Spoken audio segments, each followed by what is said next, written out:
तुला राशि भचक्र की 7वीं राशि है। इसका विस्तार 180 अंश से 210 अंश तक है। इसके स्वामी शुक्र हैं। तुला राशि का अधिकार काल पुरुष के शरीर में नाभि से लेकर वस्ती तक होता है। इस राशि की आकृति हाथ में तराजू लिए हुए पुरुष है। यह पुरुष जाति वायु तत्व, गौरवर्णी, दिवाबली, चर संज्ञक, पश्चिम दिशा की स्वामिनी, शीर्षोदयी, शूद्र एवं क्रूर संज्ञक राशि है। व्यापारिक स्थान, बाजार आदि इस राशि का निवास स्थान है। शास्त्रों के प्रति जिज्ञासा, राजनीतिक चातुर्य, विचारशीलता इस राशि का प्राकृतिक स्वभाव है। तुला राशि वाले अपना काम निकालने में बहुत चतुर होते हैं। नाभि और उससे नीचे के अंगों का विचार इसी राशि से किया जाता है। शुक्र, बुध तथा शनि इस राशि वालों के लिए अत्यंत शुभ होते हैं और सूर्य, चंद्र तथा बृहस्पति अशुभ होते हैं। इस राशि वालों के लिए मारक ग्रह है मंगल और बाधक ग्रह है सिंह राशि तथा 11वां भाव। इस राशि वालों के लिए शनि अत्यंत योगकारक ग्रह होता है। तुला राशि में शनि 20 डिग्री पर उच्च का होता है और सूर्य 10 डिग्री पर नीच का होता है। तुला राशि का फल इस प्रकार होगा। तुला राशि अगर कुंडली के प्रथम भाव में है तो यह बहुत अच्छा है, क्योंकि शनि ग्रह जो नैसर्गिक रूप से पापी है वह अत्यंत शुभ हो जाएगा। इस तरह के जातक सुंदर, विलासप्रिय, व्यसन प्रिय होते हैं। यहाँ यदि शुक्र बलवान होगा और बुध, बृहस्पति जैसे नैसर्गिक शुभ ग्रहों से प्रभावित होगा तो जातक बहुत सत्यप्रिय तथा धार्मिक वृत्ति का होगा और दीर्घायु भी होगा। परंतु यदि शुक्र पाप प्रभाव में होगा तो जातक अल्पायु होगा। यहाँ शुक्र पर पड़ने वाला प्रभाव मृत्यु के कारणों को भी बताएगा, क्योंकि शुक्र लग्नेश और अष्टमेश दोनों बन जाता है। जैसे शुक्र पर मंगल तथा गुरु के प्रभाव से चोट आने, गोली लगने आदि से मृत्यु होती है। यदि तुला राशि द्वितीय भाव में हो तो शुक्र द्वितीय और नवम त्रिकोण का स्वामी होता है। ऐसा जातक सौभाग्यशाली, धनी होता है। ऐसे जातक ख्याली पुलाव पकाने वाले, बिस्तर पर पड़े पड़े योजनाएं बनाने में व्यस्त रहते हैं। ऐसे जातक को आलसी भी कहें तो गलत नहीं होगा। नौकरियों की अपेक्षा ऐसे जातक व्यापार आदि में अधिक सफलता प्राप्त करते हैं। द्वितीय भाव में तुला राशि होने पर जातक धार्मिक प्रवृत्ति का, ईश्वर पर विश्वास करने वाला, गुरु आदि का सम्मान करने वाला, वह अच्छे कार्यों से धनी, अपने कुटुंब का सर्वे सर्वा और लोगों में आदर का पात्र होता है। जब तुला राशि कुंडली के तीसरे भाव में हो तो तृतीयेश तथा दशमेश शुक्र बन जाएगा। ऐसा जातक राजकार्यों में भाग लेने वाला होता है। यदि शनि भी तीसरे भाव से अच्छी स्थिति में बलवान हो तो उस व्यक्ति का छोटा भाई यदि हो तो जीवन में बहुत उन्नति पाता है। जब तुला राशि तीसरे भाव में होगी तो ऐसी कुंडली में लग्न सिंह होगा।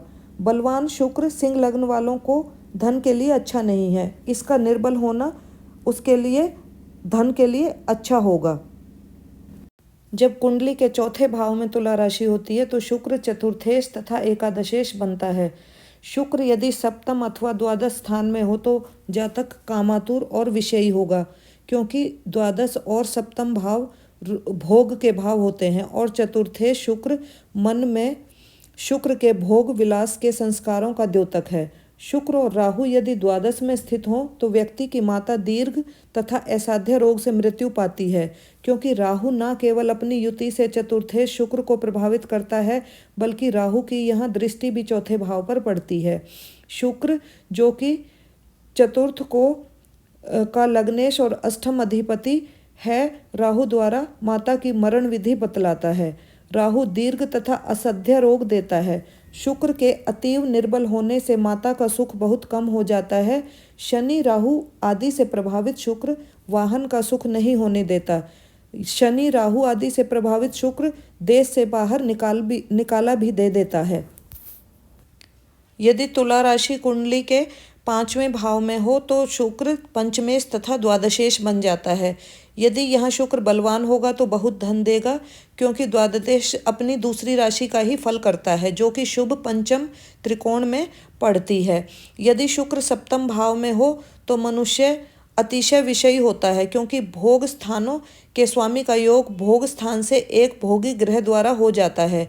बलवान शुक्र बहुत कन्या संतान देता है। शुक्र यदि निर्बल हो तो पुत्र का नाश होता है। शुक्र पर प्रभाव से पुत्र की मरण विधि का ज्ञान होता है, क्योंकि शुक्र पंचम भाव का लग्नेश तथा अष्टमेश है। यदि पंचम भाव को लगन मानने पर शनि बलवान होकर स्थित हो तो पुत्र उच्च पदवी प्राप्त करता है।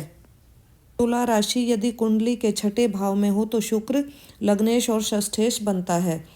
बलवान शुक्र जन्म कुंडली में हो तो मामा के लिए लाभदायक होता है। ऐसा जातक धनवान होता है। ऐसे जातक का स्वभाव झगड़ालू और ईर्ष्यालु होने के कारण वह अपनों से शीघ्र ही दूरी बना लेता है। उसके साथी उससे घृणा करने लगते हैं। शुक्र को प्रभावित करने वाले ग्रहों से मामा की मृत्यु के कारणों का ज्ञान प्राप्त करना चाहिए। शुक्र यदि इस कुंडली में बलवान होगा तो माता की छोटी बहनों की संख्या अधिक होगी, अन्यथा कम। शुक्र यदि शुभ दृष्ट हो तो शत्रु से भी सद्व्यवहार करने वाला होगा जातक। तुला राशि यदि कुंडली के 7वें भाव में होगी तो शुक्र सप्तमेश और द्वितीयेश दोनों होगा। शुक्र की यह मूल त्रिकोण राशि तुला राशि सप्तम भाव में आती है, अतः शुक्र स्त्री अथवा पति कारक है। सप्तम भाव में तुला राशि होने पर शुक्र का विशेष रूप से अध्ययन करना चाहिए। शुक्र और सप्तम भाव पर शुभ अथवा अशुभ प्रभाव विशेष फलदायक होता है। यह शुक्र मार्केश भी है। सप्तम भाव और शुक्र पर शुभ प्रभाव होगा तो काम सुख अच्छा मिलेगा। जीवन साथी सुंदर, धनी और स्नेही होगा। यदि शुक्र जन्म कुंडली में कमजोर होगा तथा अशुभ प्रभाव में होगा तो जीवन साथी की शीघ्र मृत्यु हो जाएगी, क्योंकि शुक्र की निर्बलता जीवन साथी की लग्न व आयु स्थान दोनों पर प्रभाव डालेगी। शुक्र की पंचम अथवा द्वादश भाव में स्थिति जातक को बहुत अधिक काम वासना युक्त बनाती है। जिस जातक की जन्म कुंडली में शुक्र पंचम भाव में बलवान होकर विराजमान होगा वह प्रेम विवाह करता है। स्त्री की जन्म कुंडली में शनि तथा शुक्र बलवान हो तो ऐसी स्त्री का पति बहुत भाग्यशाली होता है। यदि तुला राशि कुंडली के 8वें भाव में होगी तो शुक्र अष्टमेश और तृतीयेश बनेगा। यदि यहाँ शुक्र बलवान होगा तो दीर्घायु देगा, क्योंकि ये दोनों स्थान आयु के ही हैं जिनका यह स्वामी बना है। शुक्र तथा अष्टम भाव पर पड़ा प्रभाव मृत्यु के कारणों का भी बताएगा। निर्बल शुक्र मित्रों द्वारा अपमानित कराएगा। यदि तुला राशि कुंडली के 9वें भाव में हो तो शुक्र चतुर्थ केंद्र तथा नवम त्रिकोण का स्वामी बनेगा। यह उत्तम राजयोग फल देने वाला होगा। यदि निर्बल होगा तो कभी कभी भाग्यहीनता से दुख दे देगा। बलवान शुक्र तथा चतुर्थ भाव यदि गुरु से युक्त अथवा दृष्ट होंगे तो भूमि संपत्ति वाला, मोटर गाड़ियों, बंगले, जायदाद वाला जातक होता है। वह जनता का प्रिय होता है। बलवान शुक्र पत्नी की छोटी बहनों की वृद्धि करता है। यदि तुला राशि कुंडली के 10वें भाव में होगी तो शुक्र दशमेश तथा पंचमेश होगा, जो कि एक केंद्र तथा एक त्रिकोण है। केंद्र और त्रिकोण का स्वामी होने के कारण यह इस कुंडली में योग कारक ग्रह बनेगा। यह अपनी दशांतरदशा में राजयोग का फल देगा, अर्थात धन, यश, पदवी, उन्नति आदि शुभ वस्तुओं को प्राप्त करवाएगा। मनुष्य को राज दरबार से सुख प्राप्त होगा और वह अपने कर्मों से जनता में प्रिय हो जाएगा। यहाँ पर यदि शुक्र निर्बल होगा तो भी धन मिलेगा। ऐसे जातक को कभी भी धन का अभाव नहीं रहता। यदि तुला राशि कुंडली के 11वें भाव में हुई तो शुक्र एकादशेश और षष्ठेश बनेगा। दोनों ही नुकसान के स्थान हैं, अतः नैसर्गिक शुभ ग्रह होते हुए भी शुक्र अपने योग और दृष्टि द्वारा भावों की हानि करता है।